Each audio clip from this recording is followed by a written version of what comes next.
का resolution pass करते हैं और कब सरकार में शामिल होते हैं। अब ये नौजवान इस डिजिटल एरा में उनसे बेवकूफ नहीं बन सकता। और ये पंच उनके चलते थे, पॉलिटिकल पंच बोलते हैं इनको, ये चलते थे पहले जब कश्मीर और दिल्ली और जम्मू में दूरी थी। अब डिजिटल इंडिया में आप ग्लोब में कहीं भी शाम को अपनी बात कहीं भी देख सकते हैं। तो अब इन बातों से कश्मीर के नौजवान को, यूथ को आप उलझाओगे, वो पॉसिबल नहीं है। वो खुली सरकार की, उमर अब्दुल्ला सरकार की नाकामी है। लोगों ने मैंडेट दिया है, उस पर उतरना चाहिए। लेफ्टिनेंट गवर्नर के साहब के पास सिर्फ लॉ एंड ऑर्डर है।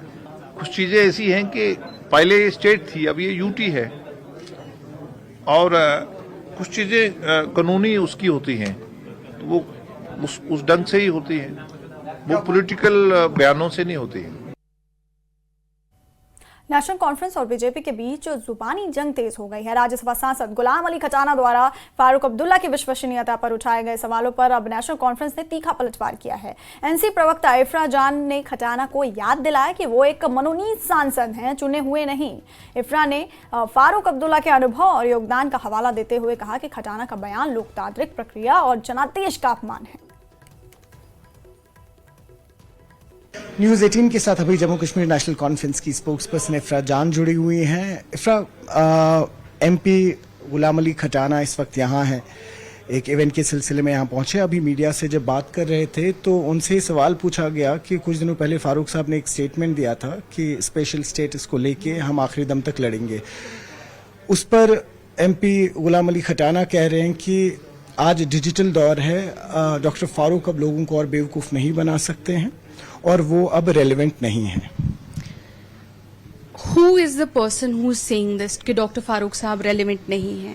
Mr. Khatana is a person who has never fought an election in his life. Mr. Khatana is a person who has not polled a single vote in his entire life. He happens to sit in the parliament because BJP nominated him to the upper house of the parliament. BJP nominated him on a nominated seat. He's sitting in the Rajya Sabha.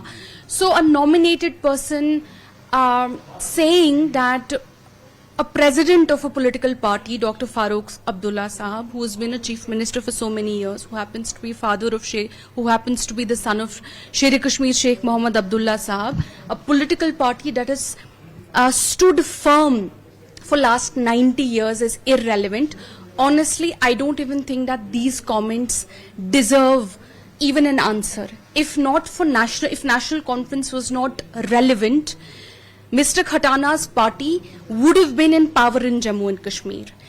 It is because of national conference, and it's because the people of Jammu and Kashmir have kept national conference relevant, is why the BJP sits on the opposition benches in the Jammu and Kashmir Assembly complex. So Mr. Khatana should be the person who should know the relevance of national conference.